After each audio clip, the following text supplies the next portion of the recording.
All right, everybody. Welcome to Drew's virtual happy hour. This happy hour was set up to help us escape kind of the realities of the pandemic, hopefully learn a few things and, just feel better about stuff in general. And tonight's guest is definitely going to help us get to that point. He is a pioneer of the commercially available agave destillados. He is one of the owners of Destilado in Oaxaca and, of course, Cinco Sentidos. Our guest tonight is Jason Cox. Jason, thank you so much for joining us tonight. Yeah, man. Thanks for getting us together. And I'm really impressed with the amount of the guests that you've been able to pull and the chats you're putting together. And I'm super happy to participate. So thanks everyone for making time to tune in as well. That's awesome. I really appreciate that. I think there's been a really fun group of people so far, and you're absolutely a big part of that. And I think for myself, just when people say yes, it blows my mind. So thank you for saying yes to doing this. Because it is cool and it's a fun way to connect with people and all that. So just so everybody knows, I do have some questions prepared, and we're going to go through that. But as the night goes on, like if I start going on tangents or something like that, or you want to know a little bit more about what we were talking about, please go ahead and use the chat feature, and then that way we'll be able to ask those questions for you. So it's just right there should be on the right side of your screen. And then at the end, after we kind of get through my questions and everything, we'll go ahead and open it up for everybody else. So that way, we have a good little engagement. So Jason, of course, we're going to start with you. I think a lot of people know the story. 2015, you go and you visit Oaxaca, and then or before that, you go and you fell in love with it. You meet your business partner, you start your business. But really, go back further. What was the moment that really made mezcal and agave distillates like click for you, that you're like, I need to go to Oaxaca and see this in person? Before I had come to Oaxaca, I didn't know what mezcal was, to be totally honest with you. I never heard of it before. So it wasn't something that I came looking for. I came here for language school, essentially. And it was either on the first or the second night that I made it in town that I went to a tasting, which was hosted by Judah Cooper. Literally the conversation with my buddy, who's now my business partner, he invited me, I heard about this tasting. He'd been in Oaxaca for about a week or so. So I'm going to go to a mezcal tasting. I don't know what mezcal is. And he literally said, it's kind of like a smoky tequila. And I'm like, I don't really dig tequila, but let's go check it out. And something clicked right then and there. I mean, that evening in particular, hearing, and Judah is such a great, presenter of the spirit. And it wasn't just tasting, it was hearing the story behind it and the people behind it, and then learning that it was accessible, that it was something I could go and see for myself if I wanted to. And that everything, just the curiosity peaked at that moment, and then it never really went away. And so that's going to be a relatively quick rev up then. I mean, what's the time frame between going to that tasting, being introduced to this brand new spirit, and then visiting your first like Fabrica or Palenque? Oh, within like 5 or 6 days. Yeah. So like I was in Oaxaca for a month, and for language school, I had classes during the week, and then on the weekends were open. And it was like, I got to go visit and see what's going on, just to see it and understand it a little bit more. And I mean, that's the second time where things really click is like when you smell it, you taste it, and you start to make sense of it a little bit more. Within a week's time. And, at that point, I started taking some bottles home. When I came back, when I came home to the States after being there for a month or so, just brought bottles back, shared them with my friends, and kind of geeked out about it. And, 2 months later is when I decided to come back a little bit more permanently. And so was this like 2014? It was October 2014. Yeah. Okay. And then, so what's the environment that you're returning home to? It's a lot more of that similar conversation of like, hey, I have this smoky tequila for you, or like, how do you introduce that to an American market in 2014 when it's like, it's hard to get stuff now. I can't even imagine what it was like back then. I mean, and I was 26 at the time too. So like my friend group was also 26. It wasn't necessarily like we had the most mature palates, to say the very least. I was living in Columbus, Ohio And yeah, I geeked on it quite a bit. And, some of my friends were just ripping it and shooting it. Others were kind of people who were getting into bourbon, which is something that was just starting to be on my radar before I went down there. Like some of those friends, we go to a bourbon bar, would be like, oh yeah, well, this is fascinating. This is different. This is neat. But really, we're just a bunch of still, novices. And I don't think I educated anyone to the point that I am today. It was just more of like, check this out. This tastes great. It's from Mexico. And then, so you said a couple months later, you go back to Oaxaca and you make the move a little bit, you make it more permanent. And so, for someone who, wants to do that, I mean, that's a pretty monumental move, to move out of the country, become a permanent, resident, and then also establish a business. I mean, where do you get the stones for that? And how, I mean, what are the steps if like someone's listening kind of being like, I want to do that one day? What advice would you give someone to kind of take that sort of leap? Well, I had a really, like I mentioned, I was pretty young when I came here. I'm still young, but I was very young when I came here. But I had a really good safety net in the sense that what brought me here in that October was studying for a certification for courtroom interpreting. So I was working as an interpreter in hospitals before, and I wanted to get certified to be a trial interpreter. And I actually bought my ticket going back to Oaxaca thinking that I failed my exam that I came to study for. So I was like, man, I got to go back and get my Spanish even better. I received my provisional qualification, meaning you kind of passed, you can start working. And like 3 or 4 days before I left. So at the time I thought I was just going to go back for an extended stay, maybe another 3 or 4 months, take my exam again in May. Once I got the news I passed, I went to Oaxaca like, whoa, like I'm ready for this new career, but I want to go to Oaxaca anyways. I don't have to start tomorrow. And within 3 or 4 months time, when me and Joseph decided to start our business, I knew that in my back pocket, I had a really great job I could fall back on if I needed to. Like I honestly didn't expect this project to work. It was something that we didn't have a business plan. We didn't have any investors. It was 2 dudes. And Joseph's a phenomenal cook. And I was like, I speak perfect Spanish. Like I'll try to help you navigate what it takes. And in the meantime, I want to build a cool mezcal program. I mean, our vision was something that would like grew as we grew, not necessarily like this grand plan that we put into action or place. It was just a bit of naivete, a little bit too.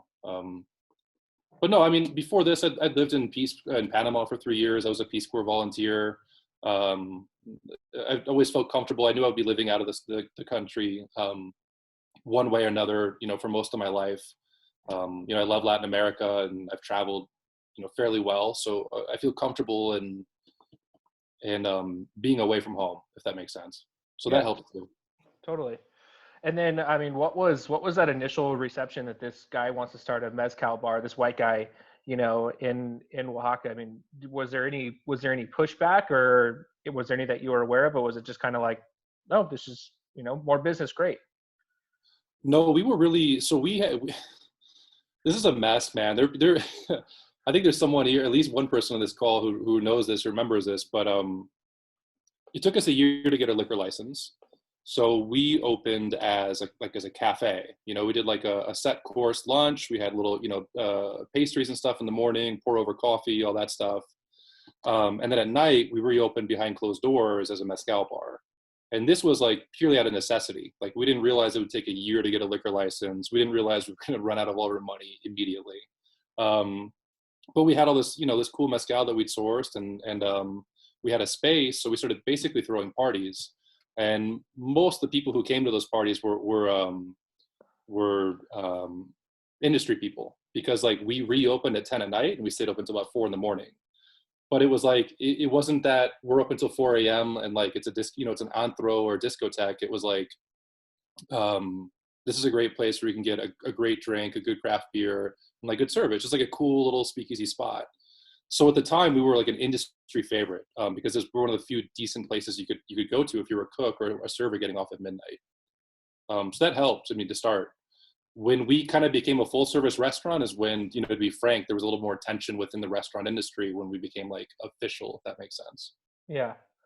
Yeah, because you could actually compete all hours of the day and not just in the after hours. Pretty much. It was just, yeah, pretty much. And At the time, we had a really cocky chef. So my business partner wasn't our original chef, and incredible cook, but he was someone who he was really boisterous, and I think that rubbed people the wrong way too. He's a Mexican American. It wasn't a Mexican versus non-Mexican thing. It was just kind of like a loudmouth new kid on the block type of thing, if that makes sense. Yeah. So Yeah, I love him totally. to death, by the way. Which I mean, I would say that in front of him. It's not. There's nothing wrong with that. I totally get that. So when you're putting together this, this list that you think is, pretty impressive and stuff like that. I mean, what is that process like? Because I'd have to imagine that, again, you have this very rapid rev up period to getting exposed to all these different mezcals. And so you're visiting all these different villages and stuff like that. I mean, with you being new to it, I mean, what was the mindset going in? Did you have a set criteria for how you wanted things to taste or process, or was it more kind of like, okay, I think this tastes good. I also like this person. That's enough to make it into my bar. I mean, those were the first two criterias, and then the third being, something that's worthy of adding to the conversation. So, it could have been very easy to source like tasty mezcal made by great people from Mazatlan, but pardon me, that's kind of where like a lot of mezcal is sourced from, right? So I was very specific about trying to go to places that were underrepresented, even within Oaxaca City or mezcalerias. A lot of what I learned about mezcal before we started doing these trips was like YouTube, because believe it or not, like every mezcal, nearly every town has like some dude who puts a video up on his YouTube page. And then, so seeing guys fermenting in rawhide, seeing guys distilling in clay pot stills, fermenting in clay pot stills, it was like, oh, a village does that. I want to go there and check that out. When we had the build out too, we made it was like a very good mistake where we just kind of left the keys with the contractor for about 30 days because he was going to do, apart from building out a couple bars and furniture, and we're just like, hey, you take, do what you need to do in the space. We're not going to really be here. We went on about a 40-day road trip between Oaxaca, Puebla, Michoacan, and Jalisco, both for food and for agave spirits. Along the way, meeting Pedro Jimenez and going to producers he'd recommended, and calling on a friend of a friend we met in Oaxaca to check out Michoacan. Pueblo was stuff I was able to find online. But I think in that period, we probably went to 20, 25 villages in 40 days. And in some of those villages, between 3 and 10 palenques. So just grabbing the plastic bottle, tasting, learning, chatting, asking questions. It was really intensive study session, if that makes sense. Yeah, totally. And I mean, I know through my experiences, when you pull up to a palenque, it's, there's not like okay, go check in over here or something like that. It's just kind of like someone pokes their head out from like behind the building, and you're just kind of like, oh, you're here. Let's show you some hospitality. And it's a total, trip or at least it was for me the first time I went. Was it similar, at that time? Because I mean, now if you look at, I mean, my first trip was 2 years ago. And so, mezcal's really starting to hit its stride and everything like that. But back then, I mean, you had all this beautiful stuff that was being made. But what was the reception from these villagers and stuff like that? It's kind of like, was it, welcoming or more curiosity? What was it like? Always.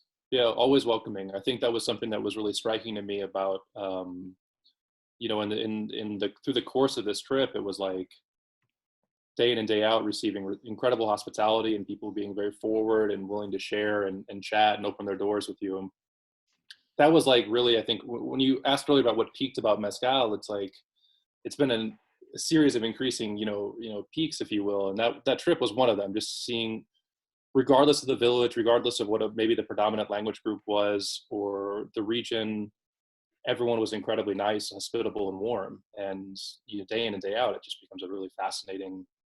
It just felt right, if that makes sense.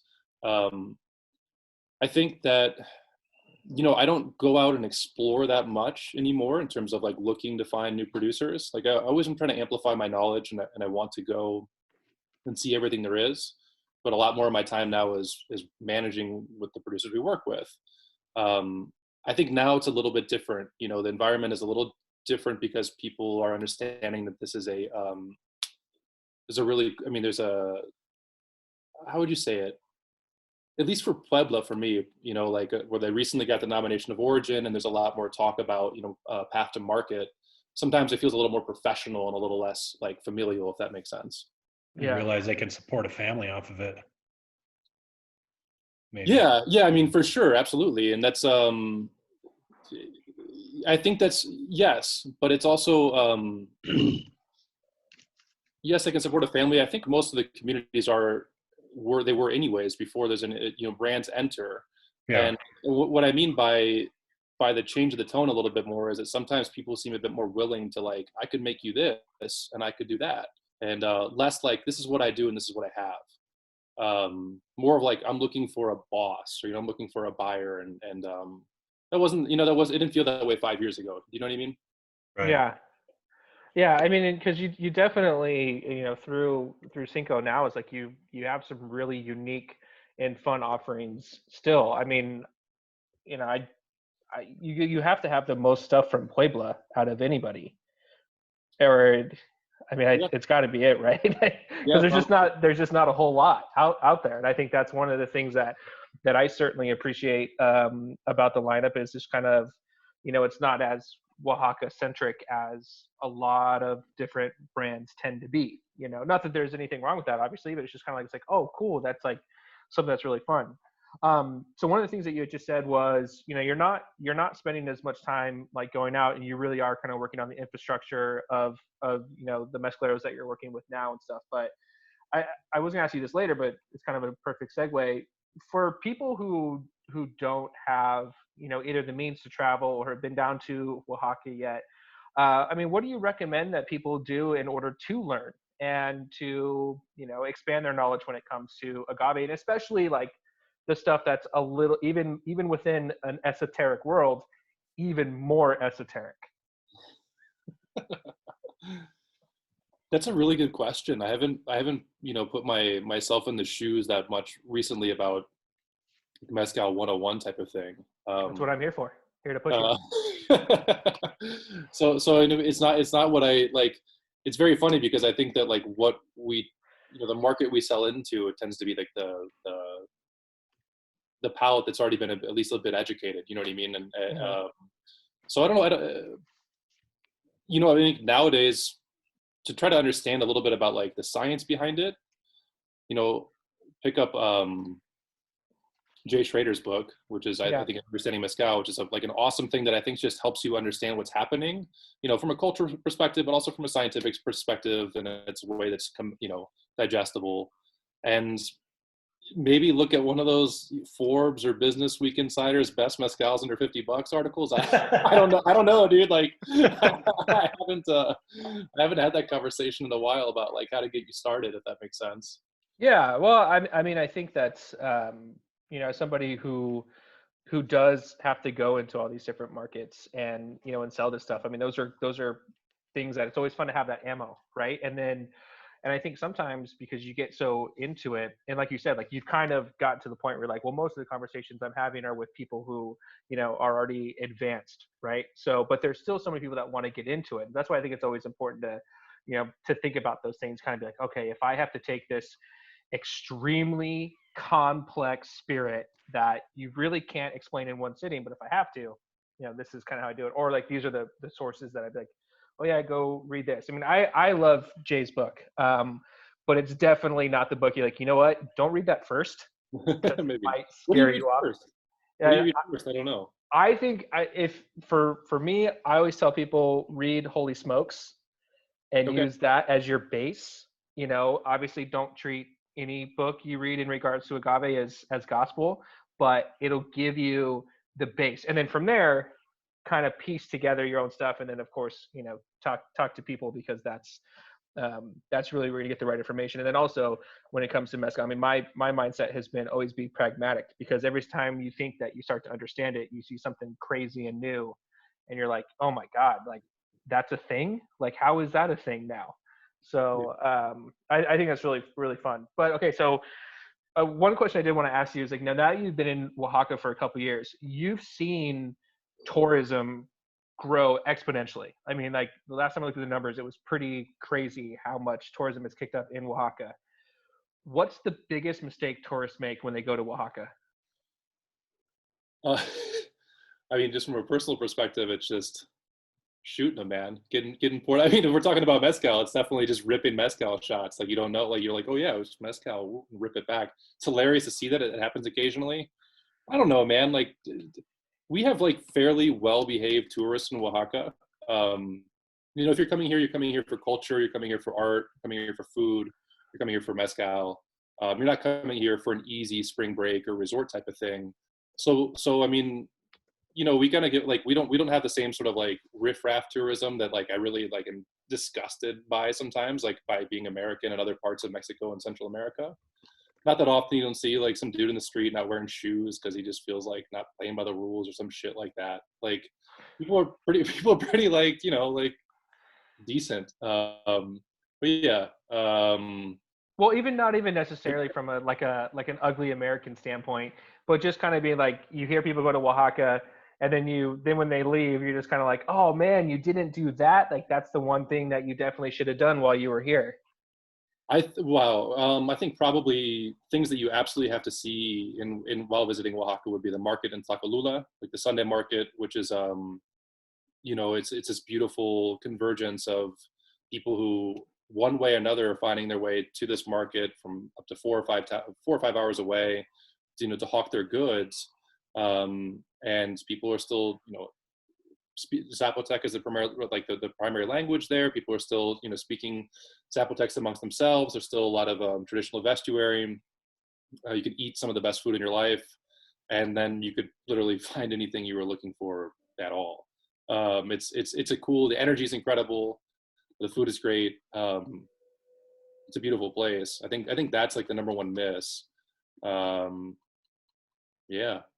No, that's perfect. That's exactly what we're looking for. So you have the restaurant bar, and it's going well, and you're buying pretty small batches, from these different producers, and you're serving behind the bar, but you guys start to really develop a reputation for having one of the best bars, for mezcal in the world, and people want to start getting some of your stuff. So that's kind of like, that then burst the Cinco Sentidos. And I'm curious, like, what was that moment where you're like, okay, let's brand this and then export it? I think we had got that request for maybe up to a year before, from hospitality industry people who'd come down and be like, dude, I've got to have this, and connoisseurs and people who really dug it. And it just never really interested me, like for a long time, kind of like the liquor industry or like the spirits industry in general. Like I didn't feel comfortable as trying to be a player in that, or like there's something that felt weird about exportation or importation, maybe, like when I didn't understand it totally. But the true, like, the clicking moment is when I realized that, like, when we started exporting, I think we were buying from 8 or 9 producers, 30, 40 liters every 2 months, more or less, and there was a sense of, going back to what Grant's comment earlier about like really supporting a family behind this. There's a couple of those producers like, you don't want more, can't you take more? And it was like, if we really want to do right by these guys, people already want it in the States, and the producers are wanting to sell more than they sell through me right now. Let's make it happen. To be frank, it was a tough pitch at the time. It was like, all right, guys, I want to sell mezcal, but it's not mezcal. It's not going to say mezcal on the label. It's not going to be certified.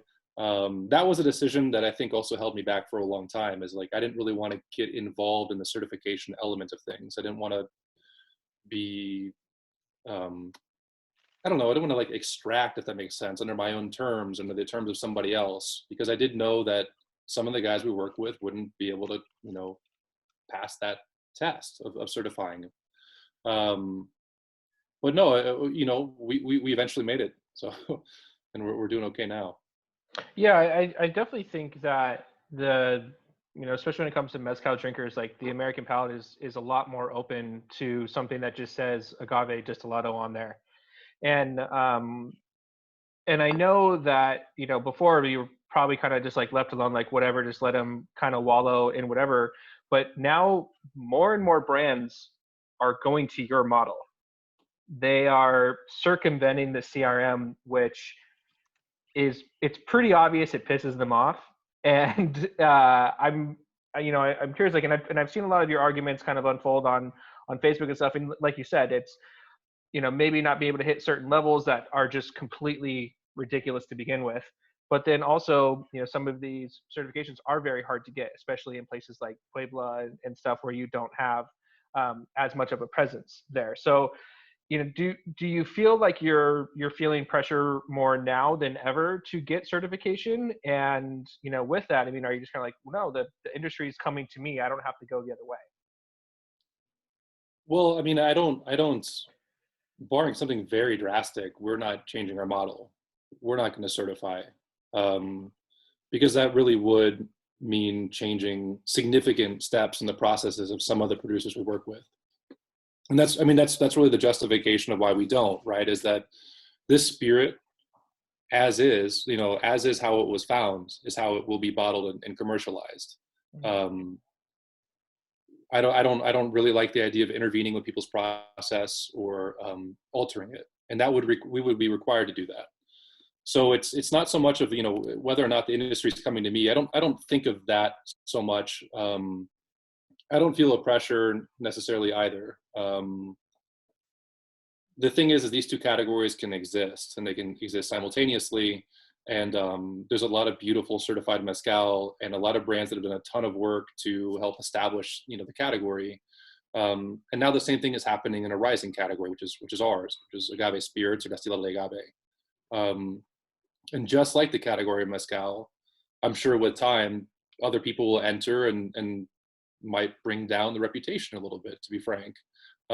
It's more about just the brand that we built, whether it says mezcal, whether it says agave spirit, who are you, where are you at, what are you doing, and what are your methods as well? Are you transparent? Are you forthright? Are you reforesting? So all of that, I think the type of consumers that we deal with are it's awesome how engaged they are, how interested they are in learning a bit more about what they're consuming. And that's who we're always going to, play to at the end of the day. And I think that the push there is whether you're certified or not certified is like, let's try to meet a certain criteria of sustainability efforts, of transparency, of fair pay, et cetera, et cetera. So is that something that you potentially would be like open to a conversation if there was some sort of certification process, but that was more of the criteria as opposed to process? Yeah. Or yeah. Totally. Yeah. I think, this is something that, and there may be an alternative mechanism to underlie some of, or like to underline or highlight some of that stuff. So this is something that I'm exploring with some other colleagues here about. We may not be certified mezcal, but we can certainly try to demonstrate that we're doing X, Y, and Z. I shouldn't go into much more than that, but I think there's an alternative method for certifying certain practices. Yeah. Well, hey, we're all about breaking news on Drew's Virtual Happy Hour. So feel free to drop some nuggets of information if you want. But one thing that you guys do is, your labeling is excessively transparent. And, what was the thought process behind that? Because, again, at the time that you're starting this project, again, it's something that is a pretty well practiced, process now. But at the time, again, you're just kind of like, no, we're going to tell you everything that's going on in this process, producer, everything. And there's no secrets here. Yeah. Pardon me. Some of that has been, some of that was some personal curiosity. It's like when we started buying full batches and I started getting to know producers over the course of a couple of years and realizing that a Mondo's Papalome tastes different in March than it does in July. And that Tio Pedro's batches have a huge variance when you switch a different type, a wood source from one to the next. That was like more than anything, because we've done that since the beginning, like handwritten our Destilado bottles. And it was kind of a catalog. It was to try to figure out if we could learn about what factors make these spirits taste a certain way. To be frank, like, no. There are a lot of things that we can't quite understand or explain still, between variances of flavors. But it was like, I did want to capture, like the story behind every batch and And for the people who are paying attention, like we are, just try to figure out and isolate certain elements. Apart from that, though, in terms of transparency, not so much about what type of firewood and where the agave is sourced, but like who makes it and where it's from is obviously primordial, right? There are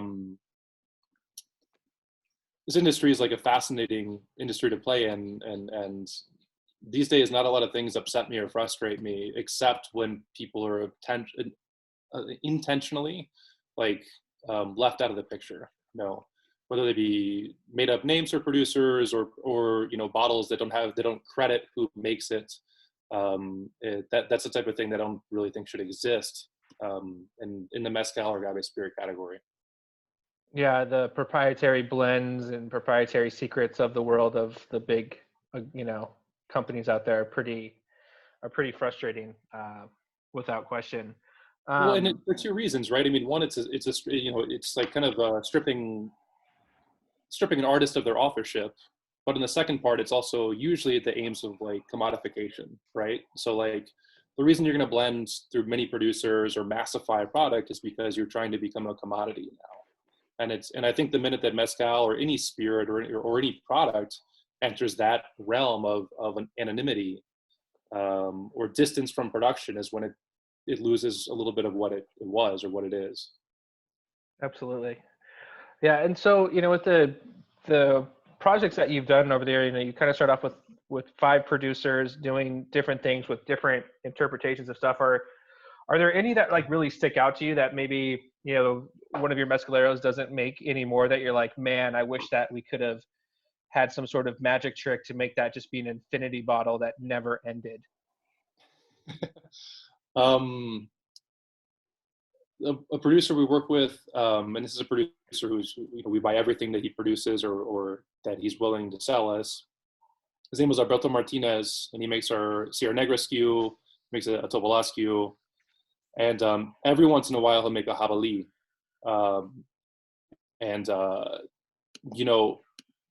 He kind of swore off making it after a couple of intents because of it's a very challenging agave to work with.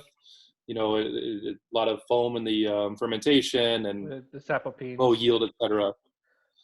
Yeah, the saponins, and it's just not a fun raw material to keep a long story short. Yeah. I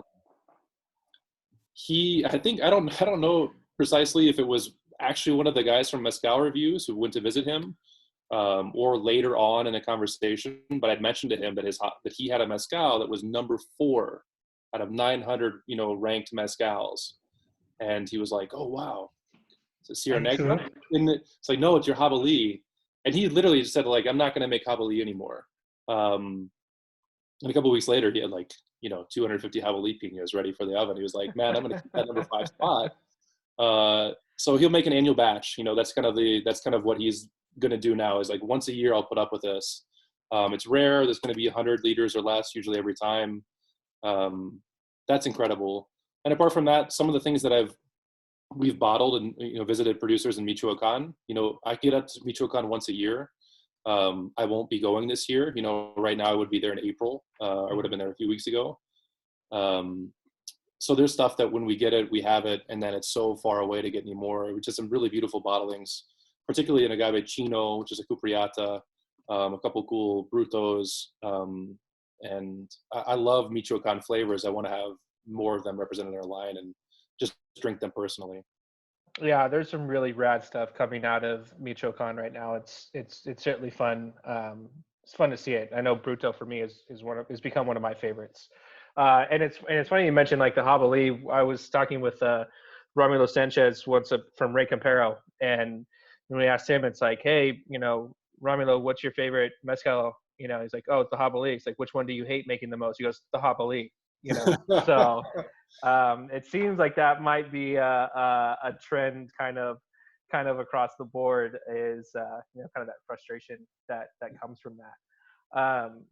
So in moving forward with trying to get more of like that stuff. So you said Michoacan. Is there anybody doing things right now, like it could just be a state or a producer in your mind that like you don't feel like people are paying enough attention to, that's just like super rad, that people are like, you need to drink more from this place or more from that place?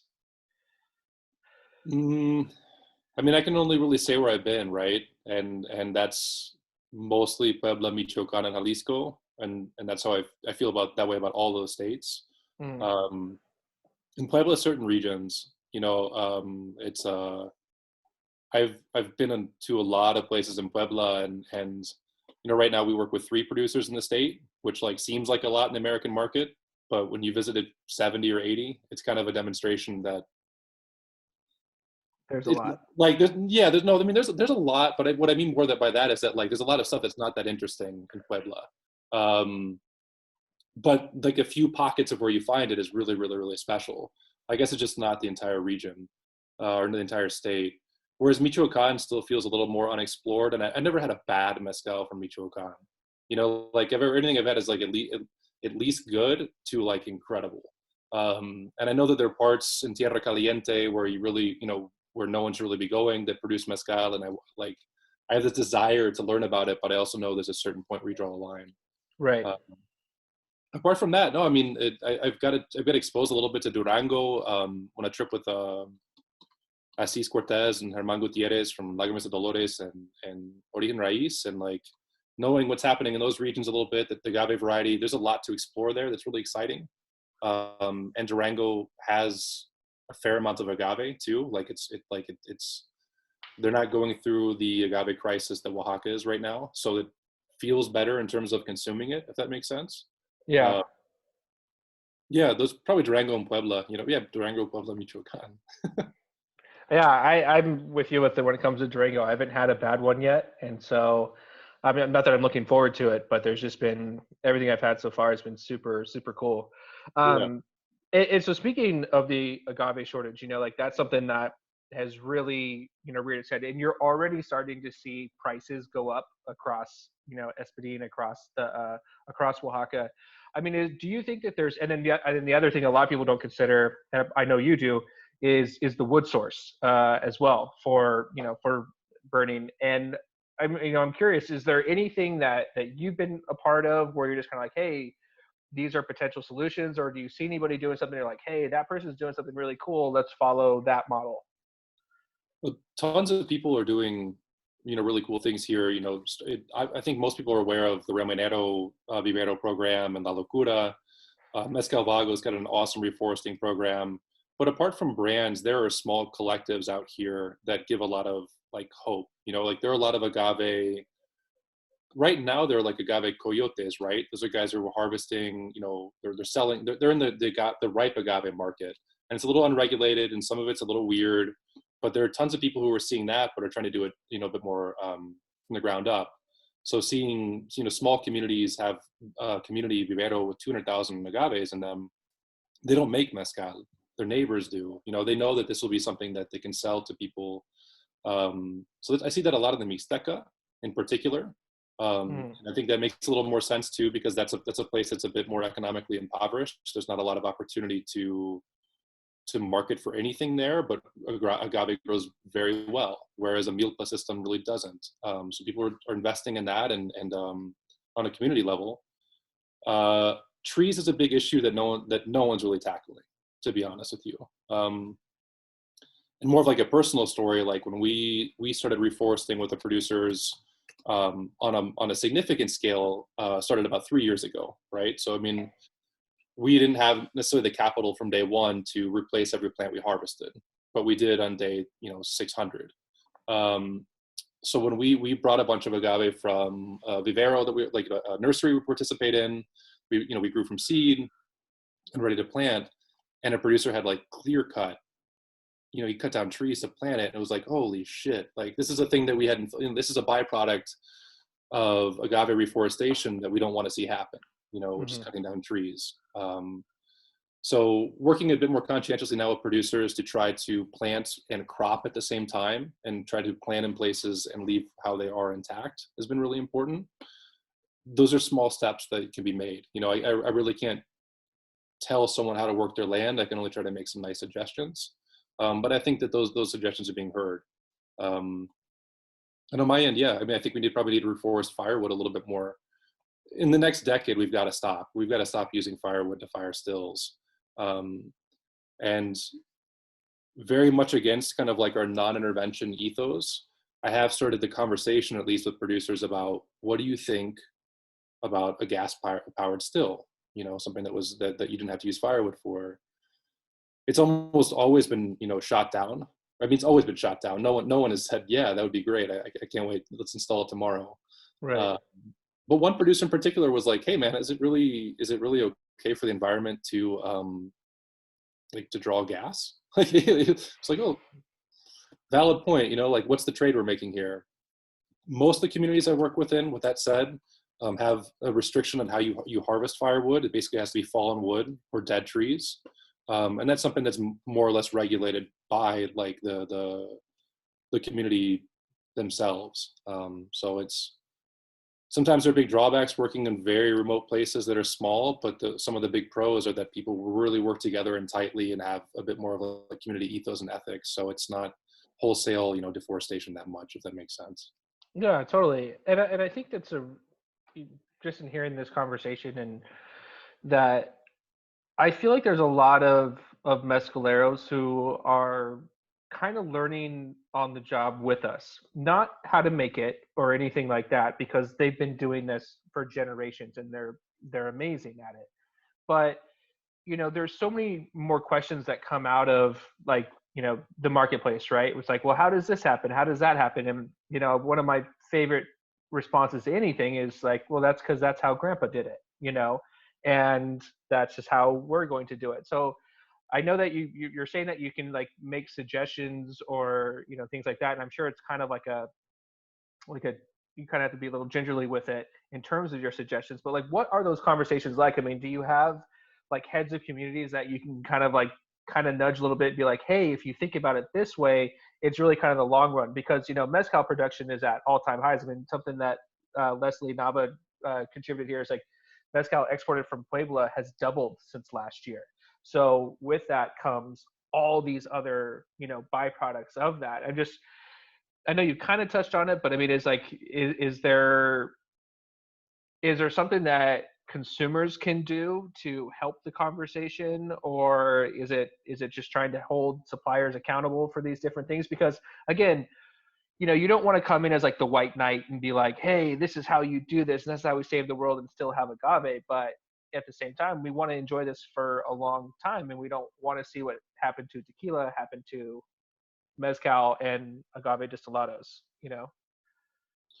Yeah, it's interesting because I mean, it's a pretty long question. I think I know how to answer it. Yeah, sorry, I ramble. It's okay. I blame the T-Rex. It's the dinosaur's fault. No, so I mean, I think what I'll try,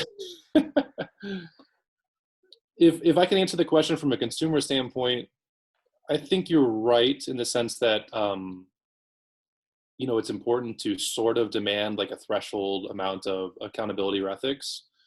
With that said, it's really strange that like the mezcal industry in particular, like sometimes there are really, really deep questions, and brand owners are like kind of I don't know, not required necessarily, but they're held to a higher standard than they are for other products that have a much more environmentally destructive element behind them.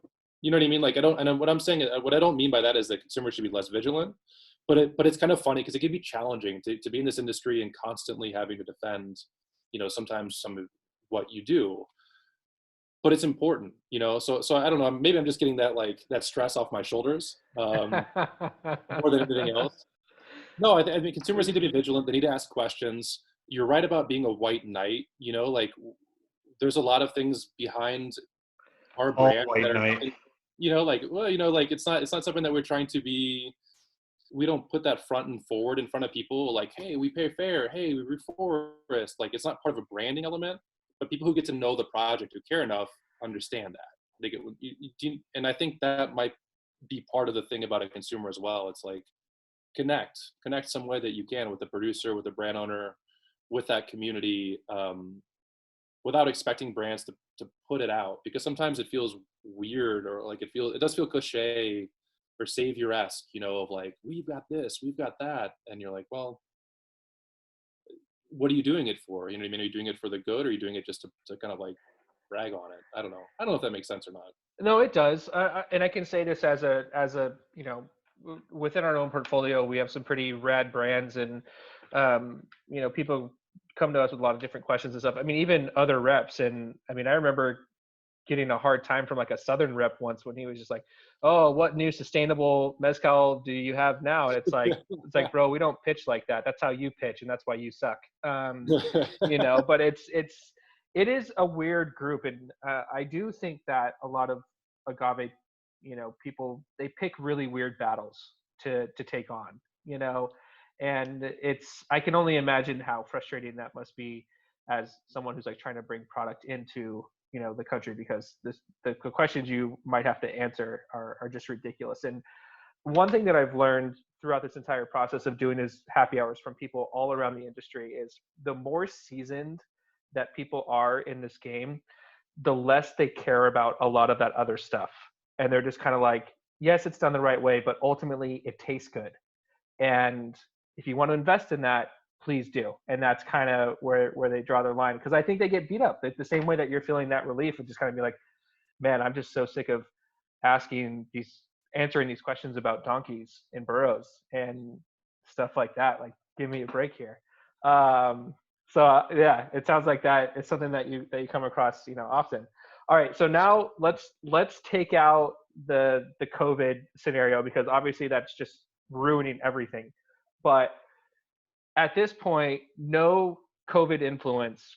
What do you see as the future for your bar? And then what do you see as the future for Cinco? And then I don't know if we're able to talk about your other project. I meant to ask you about that earlier, but Yeah. I don't know. Yeah. Okay, I just want to make sure. I didn't know where we were at with it. So, so can you talk about the future of Jason Cox and all of his different projects that he has going on right now? I mean, 2020 was supposed to be the year of Cañada, and Cañada is it's an aguardiente de caña. It's an agricole style rum. I'm very careful not to add the style, Drew, after you. I'm not the one that gets mad at that. I don't get mad at that. I think it's a perfect descriptor. It's people from Martinique that get mad at that. But no, it's a very beautiful project made by a third generation aguardiente distilling family in a very remote community. Most of the people I work with in Oaxaca City are remote, 2 or 3.5 hour drive. These guys are 6 hours away. 4 of them are on back roads that dirt roads that make you see your mortality face to face at some point. There's literally not a trip out there where you don't think about maybe dying. But beautiful spirit, and something that going back to this question about sustainability and also growth and reach. I mean, for a couple of years now, importers and distributors have kind of asked me for something that was more price approachable or cocktail approachable, etc. And in 2020, 2019, or even 2018, I don't think you can't launch a cocktail focused mezcal brand in any sort of ethical or sustainable manner. Right. Period. To meet the price point, in my perspective.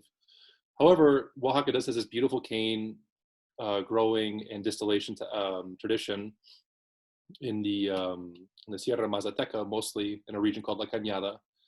There's over 600 distillers out there, and honestly, a little bit on the urging of like Judah Cooper, like kind of pushing me like, hey man, go look for cane products, because this is something that's sustainable. This is something that can grow. There's a growth element to it, and it can reach more people. And so I went out with that mentality, and then meeting the families, and in particular the family I work with now, was a whole nother love affair with falling in love with cane spirits. Again, from a perspective or a background that wasn't very well polished or I didn't well studied even, but just seeing things for what they are and enjoying them. So Cañada has been off the ground in Illinois and New York for a few months. It was supposed to launch in California in March, but obviously that's not happening anymore. But it's something that I'm excited to pick up and run with it when we have the chance to. It's agricole again for the people who probably everyone tuning in knows what agricole style means, but it's hand harvested organic farm cane that's been milled, and then the juice is allowed to ambiently ferment So distilling fresh cane juice as opposed to molasses, which gives you all these really bright, beautiful, funky, vegetal, sometimes tropical notes. And it's a whopper. It's 54%, 53.5. Wow. And it makes some incredible cocktails, and it's really fun to drink on its own. Yeah, well, I know I'm definitely excited to get my hands on that. And we actually do have Miriam Pacheco's on the call right now too, and of course Yeah. she's up in Michoacan making charanda. No, So no, no. Here I am. well, I no, tuned in last week. It was really nice to learn a little bit more about your story, Miriam. And Sharonda's certainly been something. I love that you guys have a 50-50 agricole, and I love that there's going to be some agricole expressions. I love that style of. Thank you very much. You are welcome anytime. Thank you.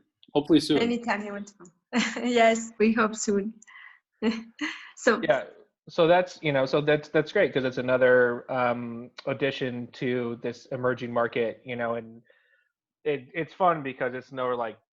Hopefully that conversation starts to change, right? When I say, yeah, it's a rum or it's a charanda, from Mexico, it's like Mexico makes rum. Like we're hoping to change that conversation, right? Right. Absolutely. And then what about the future of the bar? Like, what are you guys hoping to do? When things get back to the quote unquote normal. I mean, we'll need to rethink what we are a little bit, and these are conversations that we're having slowly because, I don't think we're rushing to reopen soon. You know what I mean? Like our restaurant, El Destilado, the downstairs, El Destilado is, for the past 3 years been a tasting menu place where it's a gourmand experience. It's something that's guided and it's curated and with some of the best service and beverage pairing, I think, and literally on a worldwide scale. And then we have the upstairs where I'm sitting now, which is like for our friends and our neighbors who want a casual bite and a drink, a chela and a mezcal. I think downstairs is going to have to take a little bit more upstairs. I think we're going to have to relax a little bit. We're going to have to be more casual and, maybe start doing lunch or something. I don't know, like it's really weird thinking about having to adapt your vision because we're playing under different rules now.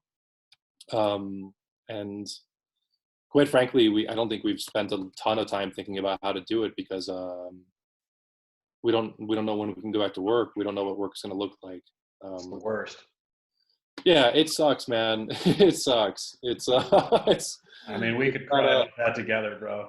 Yeah, this is a down note, Drew. Thanks for the question. No, I was kidding. Don't worry. I mean, I'm gonna bring it back. Don't. No, I kid. But I think the thing is we're also positioned, for better or for worse, Oaxaca is a tourism-based economy. There's a high season, there's a low season.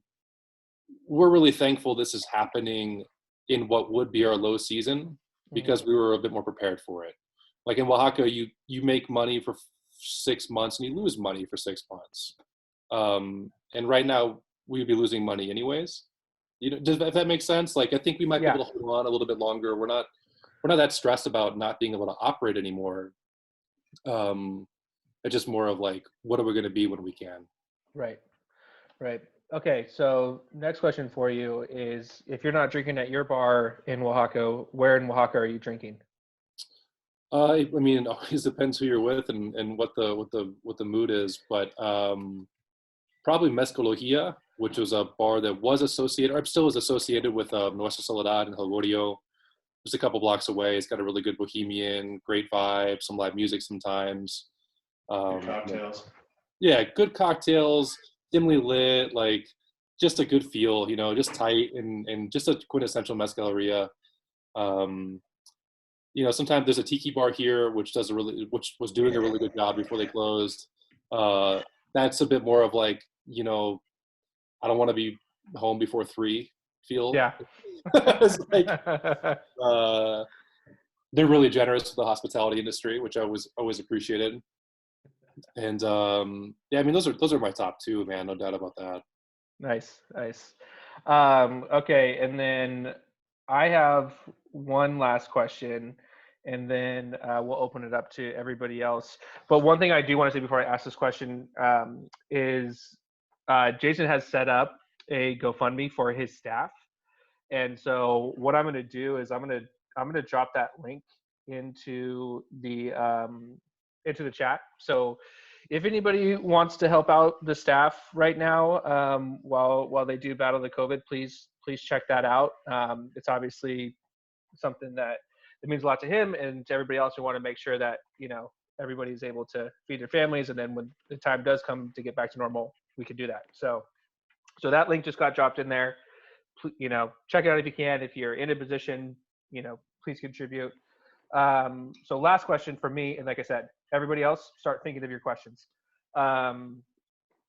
Eventually, when you write your memoir, what is the title of that book going to be called? Oh shit.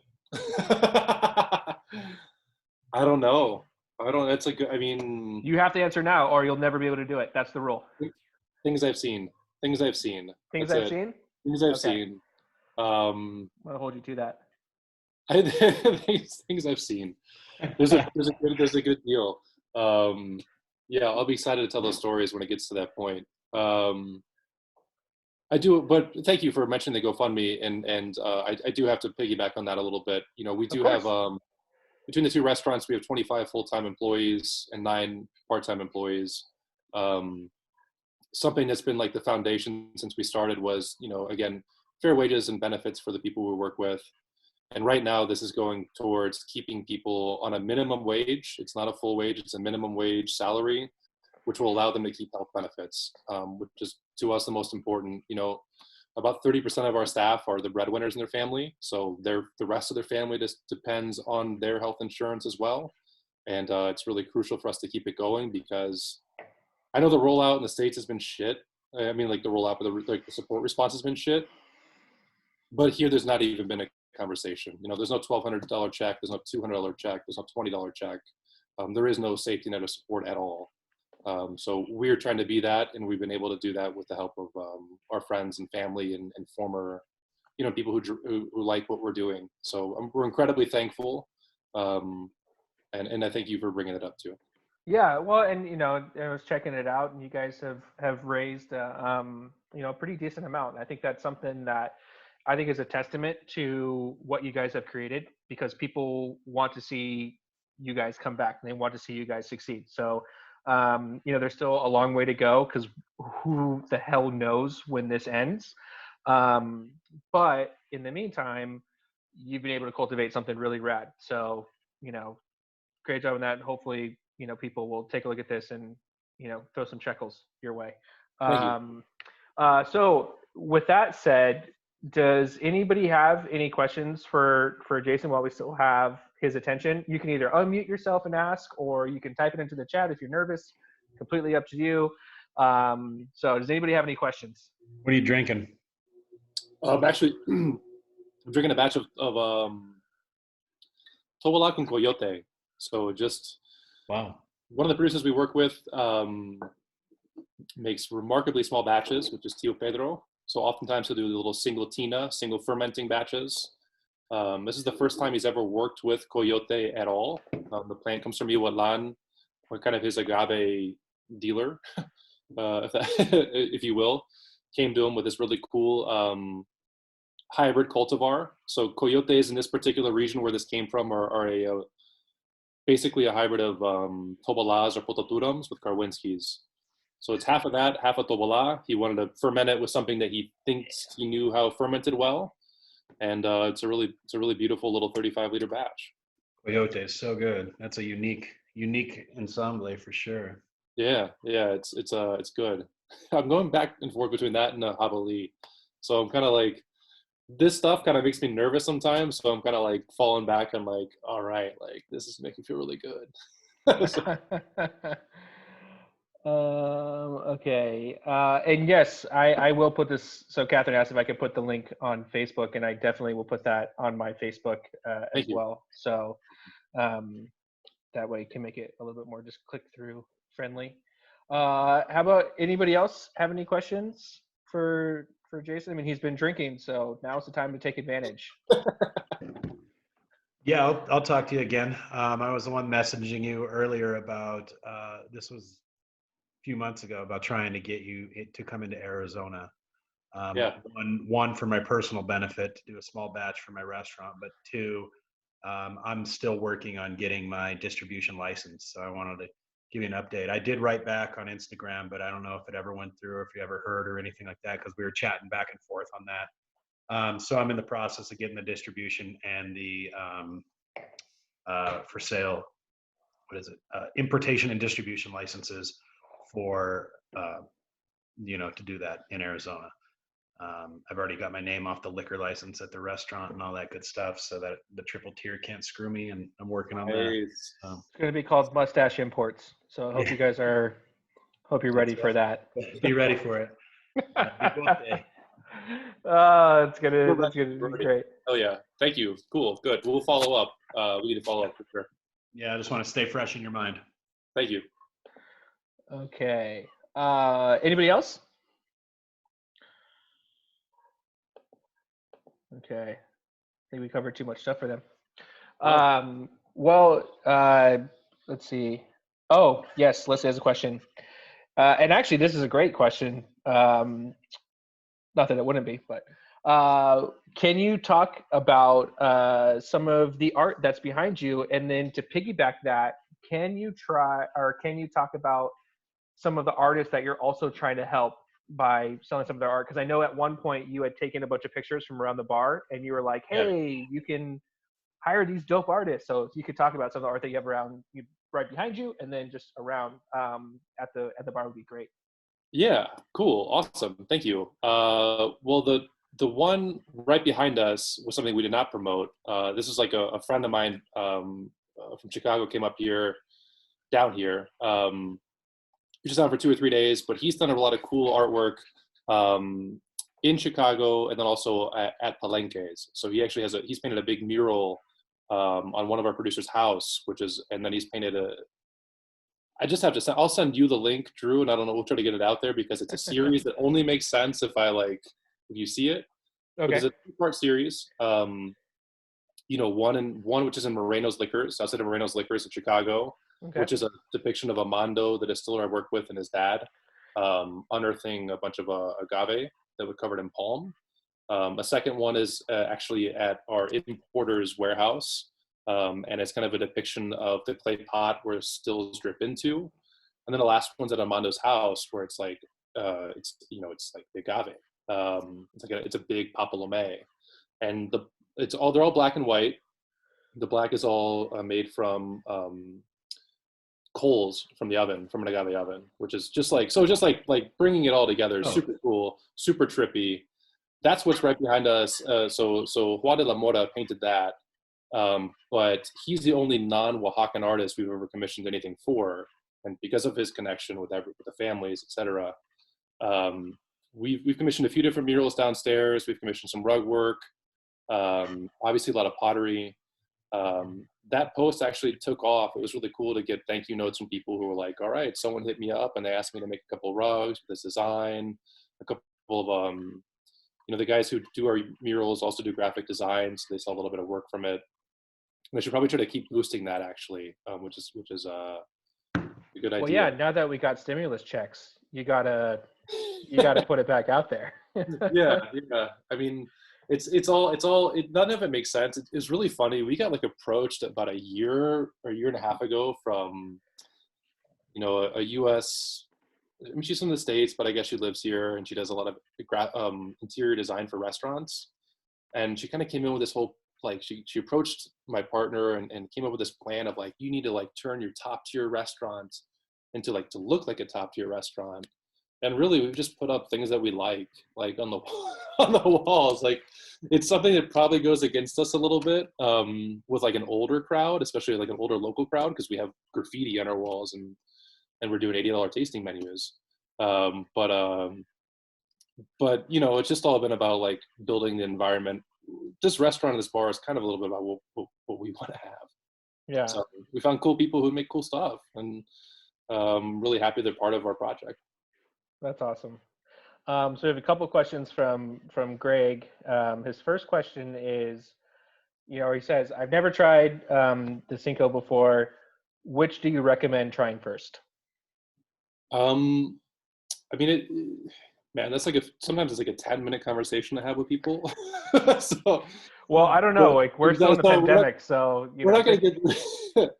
It all depends a little bit about like what you like, and I think that if you're very specific about flavor profile, go to mezcalreviews.com and type in our brand name and look at because we have stuff that's really green and bright. We've got stuff that's really heady and dusty and earthy.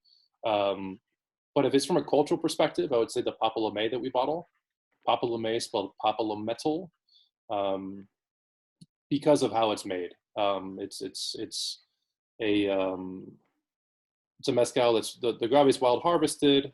It's roasted underground in an underground oven with palm leaves. It's fermented in rawhide, which is a very, very unusual method of fermentation. So long. Like 10, 12 people in the entire country do this. And if that's the level in the country, it's the level in the world.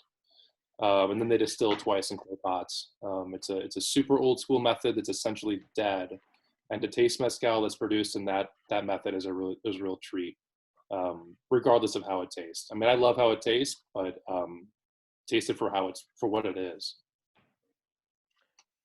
For sure. And Greg, just there's a couple places in Sacramento that have it, or at least one for sure that we can go to and we can drink it all together when that time comes.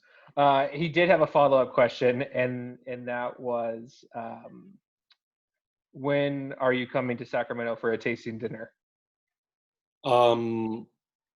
Probably as soon as how weird would it be if I was like, yeah, August 20th, and I'm sticking to it. Right. It's a little hard to commit to anything right now, but hopefully soon.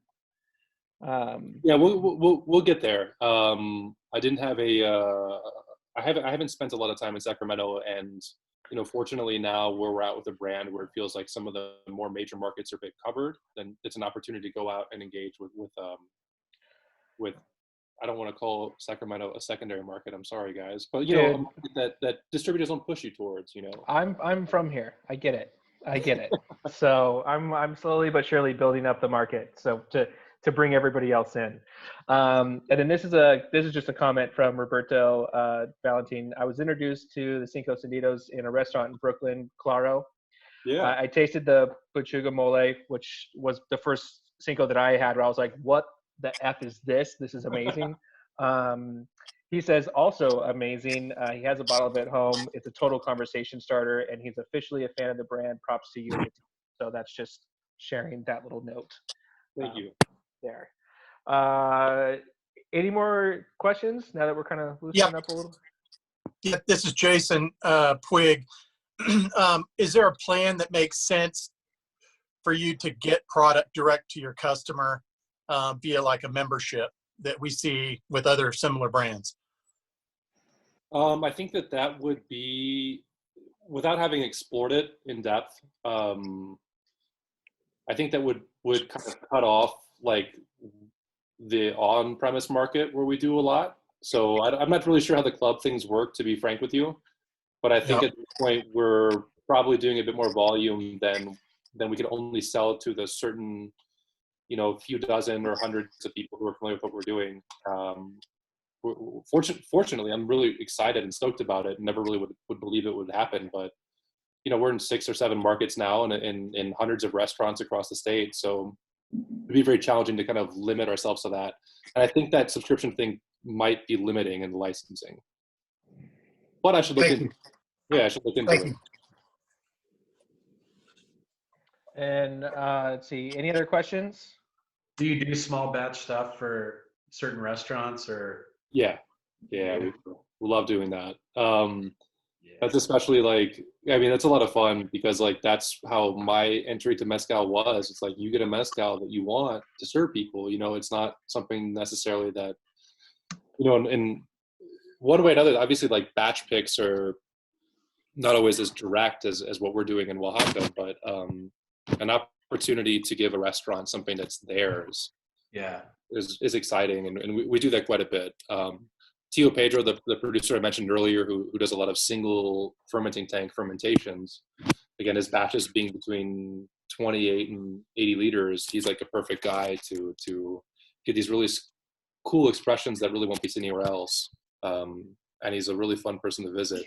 So that's like I'd love to do something like that. I was working with Assis right before his departure with, Casa Cortez, but we were going to do like a 60, 260 liters, a Karwinski and then a Siniso.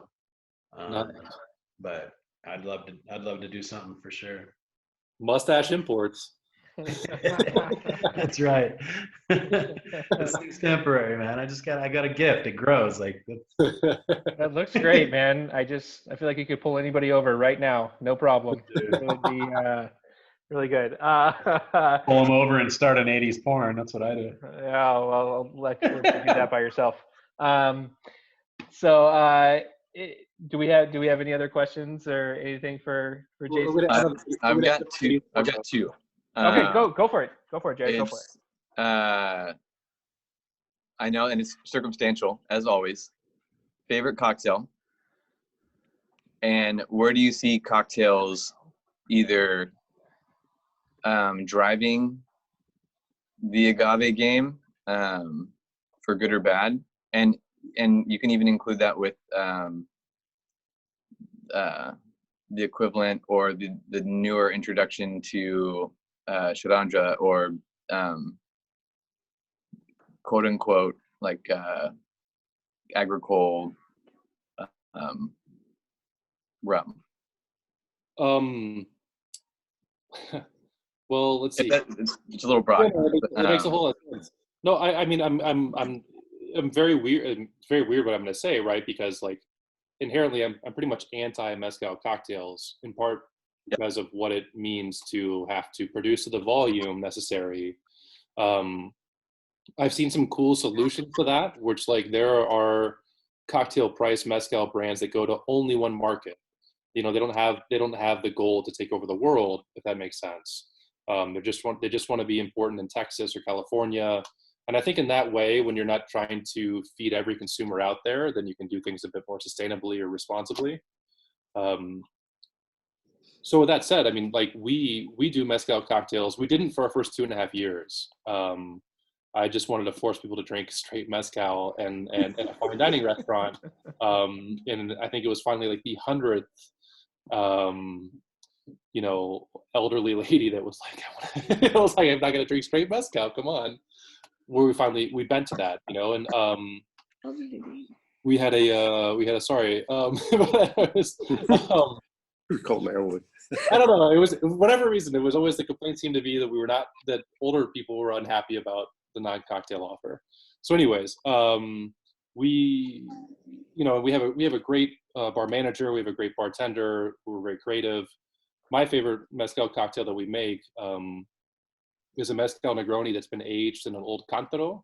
So cántaro is it's like an old clay vessel that people used to use to store mezcal in. Judith Cooper was actually nice enough to gift me one of them, and we started doing kind of a Solera style mezcal Negroni in it. So that's awesome. Now talking about promoting mezcal cocktails and then being against mezcal cocktail makes no sense. We buy basically one producer's annual production for Espadín just for our restaurants. And we feel comfortable about that. But the international market for cocktail mezcal, I think, has a lot of ethical question marks about what's the producer being paid for this? Is this 100% agave? Because it's really, I mean, right now with agave Espadín prices, the cost of a single liter, like your cost of production, is close to $9 a liter, like maybe 10, as a distiller. So to see a bottle that's a liter go for 22 in the States after export, labeling, taxes, distribution, and import, you go, how is that possible? But the cheapest liter of real 100% agave mezcal you can make. It's been an exciting month for us. I'm not sure about that, but it's that was Grant. I muted him. Don't worry. Okay. It has been an exciting month though. But I mean, so anyways, going down my rabbit hole and a little bit, but it's just like it's tough to understand how mezcal can be made from 100% agave and everyone being taken care of appropriately, producer as well as Mother Earth, if it's that price. So it scares me, and I'd like to see more. I'd like to see more Mexican spirit alternatives. I want to support the Mexican economy in every way. I'd like to see more alternatives that are not agave based for cocktail bases at the end of the day. The second part that I would like to ask to that, and being a part of, I bartend in San Diego, as you know, and spent a majority of my time up in the Bay, and I know that volume sense. It's a quick turn and burn, especially when you make a really delightful cocktail. Do you see it being a change off of just a agave varietal, or do you see it kind of jeopardizing a certain species? Take Espadín, for example. And that's the big hitter because it's so attractive or easy to produce or cultivate and then turn around. Do you see that jumping into the agave distillate market by not having the same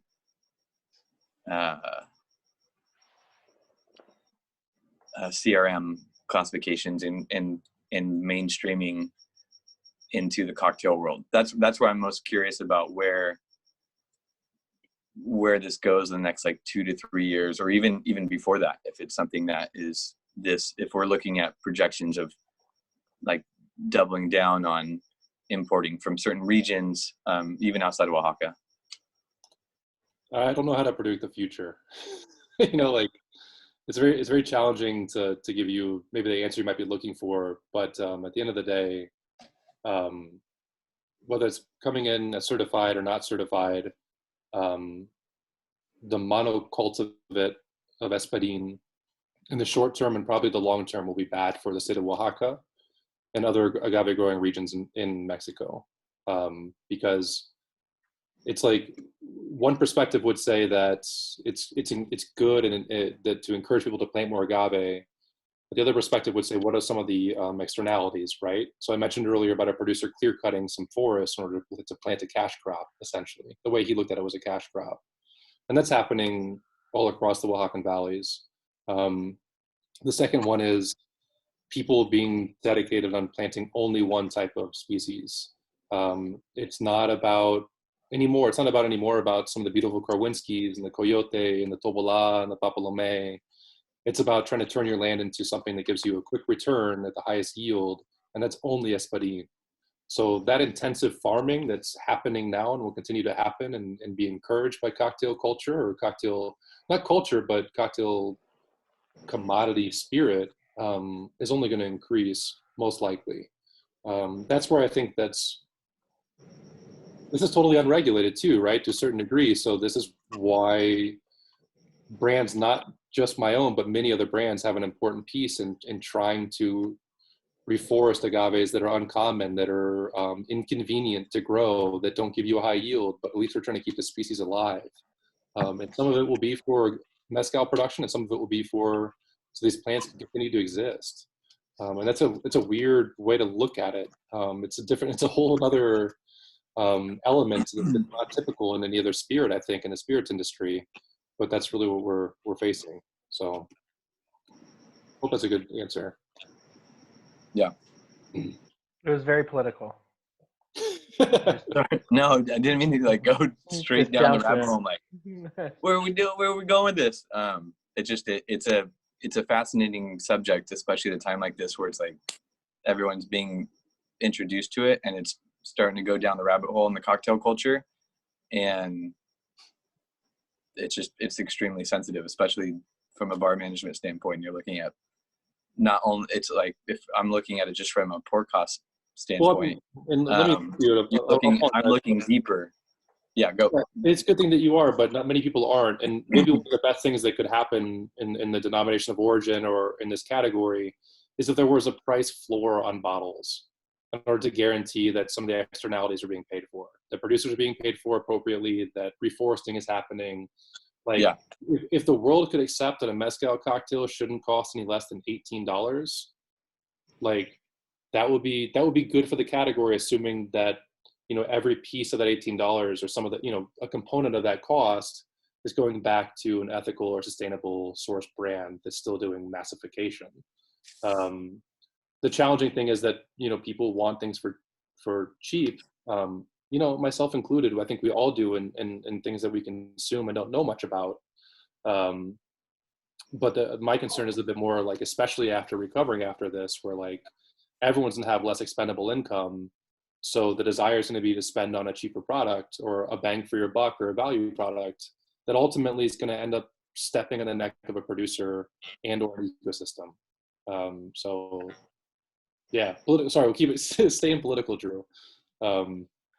I was just, you know, the dance around it. It is a very controversial thing, you know, and it's hard to find that. And as a bar manager, there is a lot of pressure to make sure that the numbers work for you. And if a big company comes in with a pretty cheap product plus a card swipe, I mean, that's hard to say no to for anybody who's responsible for the numbers at the end of the day.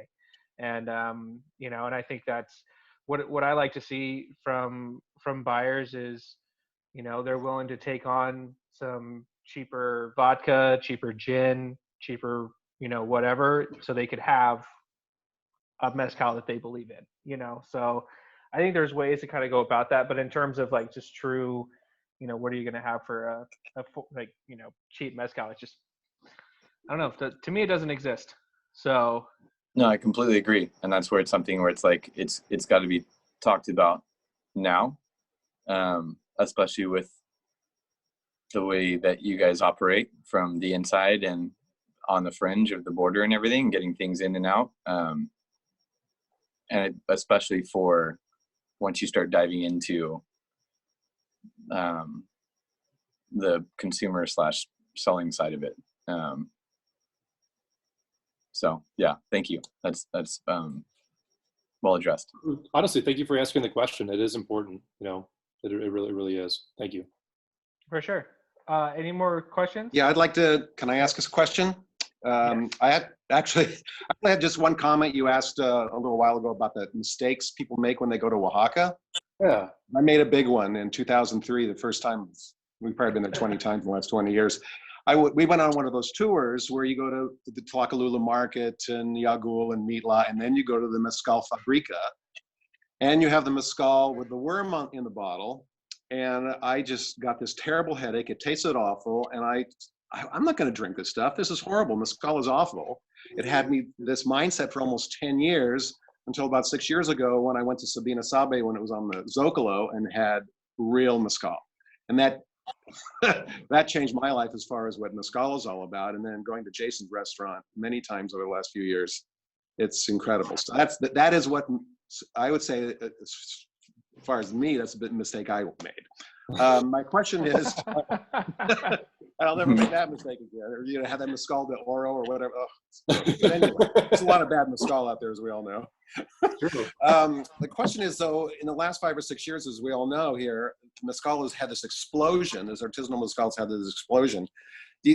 Everybody here is going to, I know I'm going to be drinking mezcal the rest of my life, but do you think it's, I don't want to say it's a fad, but, you know, as far as there's a lot of you are in the bar business, you see something else coming along in a few years, it's going to overtake it, you know, who knows, right? But is it a fad drink for some people who are into that kind of thing?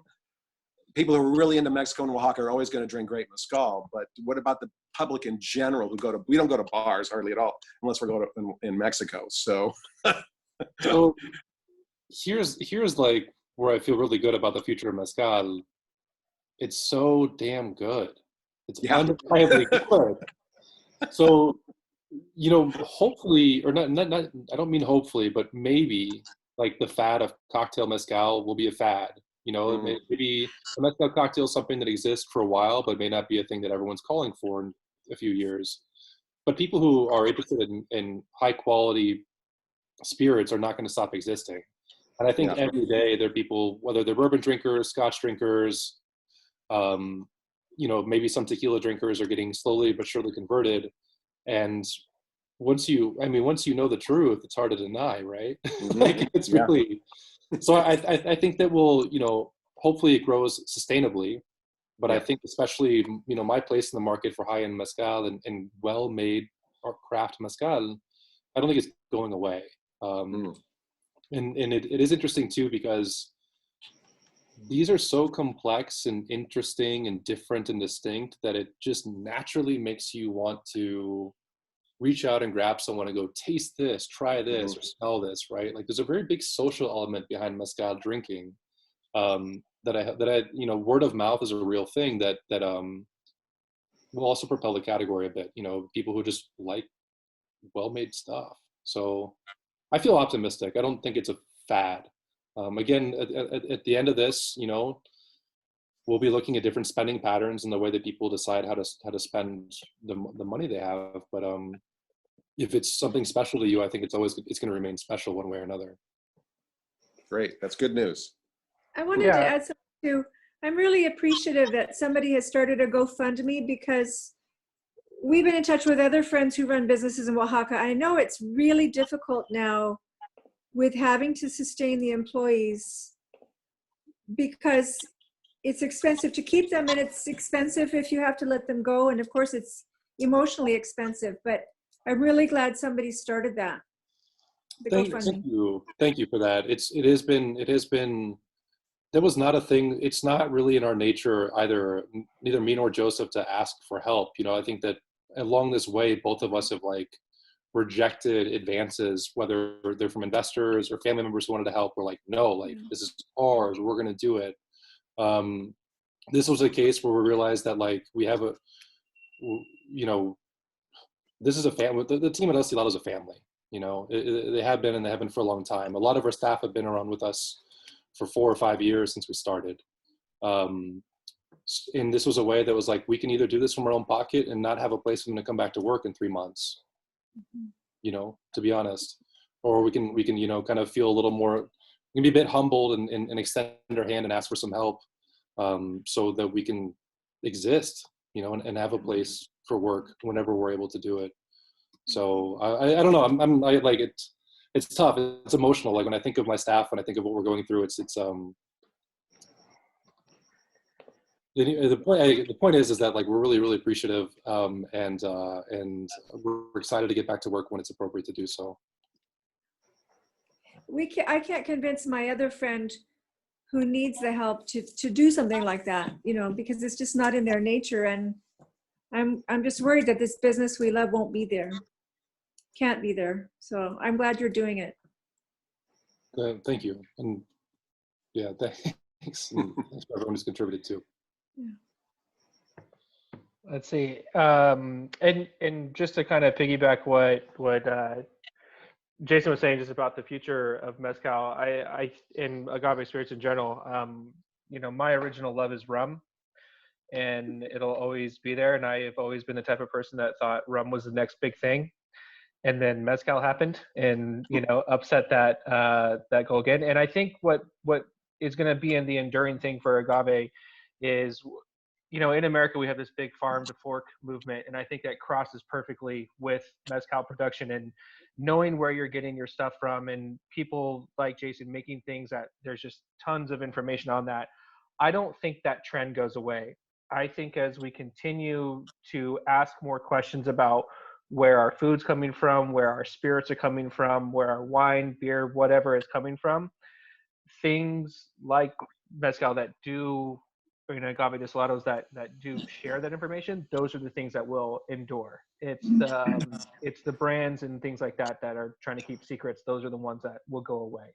So I think it's the perfect time for agave spirits to be hitting the stride where they are, because it's just, I think especially in America, we're kind of primed for it, and people are asking more questions now more than ever, and being able to tell cool stories. And the reality is, who has cooler stories than agave brands? I mean, fermenting in cowhide, covering it's just it goes on and on. So, and when you have great advocates like Jason, I think we're gonna be just fine. So with that, do we have any questions or anything?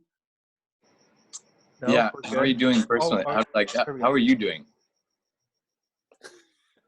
Me? No, I mean, Jason in general. How are you doing okay, down okay. there? Good question. Political mask off. But what have you been up to? How have you been for the past week? What are you doing? I mean, it's a long story, man. You know, this is, it's everyone. Obviously, this is all. It's all. We all have different ways that we're dealing with this, and it's all. Whether you're thinking about it or you're not, there's this subconscious tension and anxiety, etc. That we're feeling, and obviously, you know, I'm worried about our people. I'm worried about our business. From a personal perspective, you know, I'm young, and there's an opportunity to bounce back from this. And everyone in their life goes through hardships. Like me personally, I'm cool. I'm not cool with that about like, yeah, cool. But you know, like, I know that this is not the end of the world. It's just more about how to make it not be the end of the world for other people who I work with. You know what I mean? Like, not to be to support the people around us and the communities we're in. So personally good, and then you know, thinking about everyone else around us, stressed. It's really fucking stressed.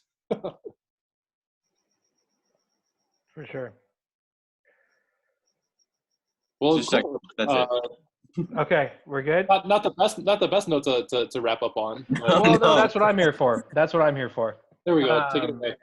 So you guys, everybody, thank you so much for joining my virtual happy hour tonight. It's really, really great to see so many new faces, and you know, I love you know, ultimately what this is about is giving us a little bit of normalcy in a world that's not normal at all.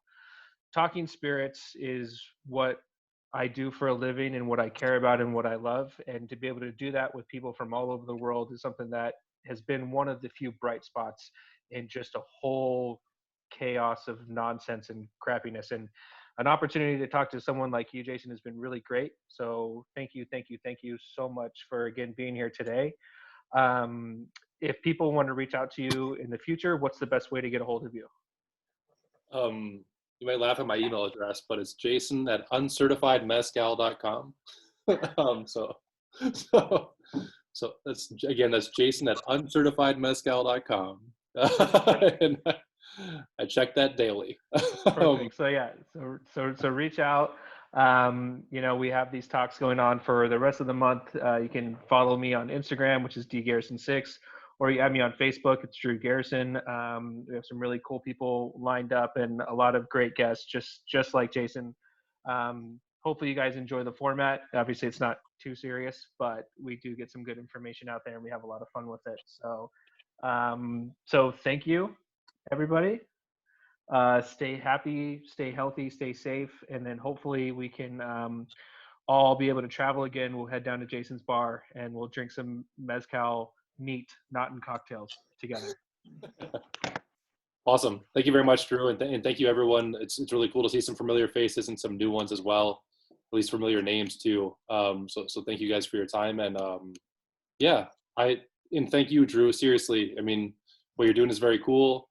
You're setting the stage for probably a new model in the future. I think that we spend a lot of money sometimes, and all the externalities included, like flying on a plane and all the emissions and grabbing an Uber to go to a bar to talk to you. And I hope that stuff like this in the future, you know, it still exists. And I think it will, if it's well done, like what you're doing. Thank you. So an opportunity to connect with people is really, really fun. It's what most people want to do. Then they're involved in a small project. They want to share their passion, their interests, and you're giving them the platform. So I think that right now you're in season 2, but I mean, this could be this could be 30 seasons, man. Who knows? Well, like I said, there's people love talking about their passion, and there's obviously an audience for it, and we're going to continue to grow it. And like I said, you know, check out the rest of the schedule. There's some really fun people, and there's, you know, maybe some things you didn't think you were interested in, you might be. Ultimately, it comes out of that human story, and I think everybody that I've picked out is pretty rad, and no one's disappointed me yet. So you know, check it out. And yeah, thank you for the kind words. I mean, I am looking forward to getting to normal, but I do enjoy this for the time being, for sure. Awesome. Cool. Thank you. Good Band-Aid. Yeah. All right. Cheers, guys. Take care, everyone. Have a good one. Salute.